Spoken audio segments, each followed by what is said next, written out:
টি-20 বিশ্বকাপ আসরে বাংলাদেশের সর্বকালের সেরা অধিনায়ক নাজমুল হাসান শান্ত যদি এমন কথা শুনতে চান তিনি, তবে কি করতে হবে তাকে? শুরু থেকে এখন অবধি এদেশের কিংবদন্তিরাই ছিলেন নেতৃত্বের আসনে, এমন প্রত্যাশায় তাকে পাহাড় ডিঙিয়ে যেতে হবে না ওপারে। তার পূর্বের অধিনায়কদের টি-20 বিশ্বকাপ আসরের অভিজ্ঞতা যে সুখকর ছিল না মোটেই। বাঁহাতি এই ব্যাটার্সকে করতে হবে কেবলমাত্র 170 রান। টি-20 বিশ্বকাপে নেতৃত্বের মুকুট পরা ষষ্ঠ বাংলাদেশি হতে যাচ্ছেন নাজমুল হাসান শান্ত। তার আগের অধিনায়কদের মাত্র একজনের ম্যাচ সেরা হওয়ার খ্যাতি অর্জন রয়েছে। মোহাম্মদ আশরাফুল 2007 সালে টাইগার্সদের প্রথম বিশ্বকাপ ম্যাচেই 27 বলে 61 রান করে ম্যাচ সেরা হয়েছিলেন।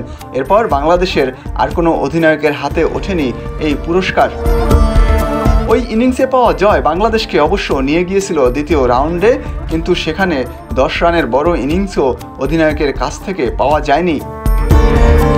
2007 সালে বিশ্বকাপে আশরাফুল 5 ম্যাচে 87 রান করলেও স্ট্রাইক রেট ছিল 181.25, যে স্ট্রাইক রেটে মূলত ওই ইনিংসেরই অবদান। দ্বিতীয় টি-20 বিশ্বকাপেও বাংলাদেশ আশরাফুলের কাঁধে নেতৃত্বের ভার রাখলেও মেলেনি সাফল্যের দেখা।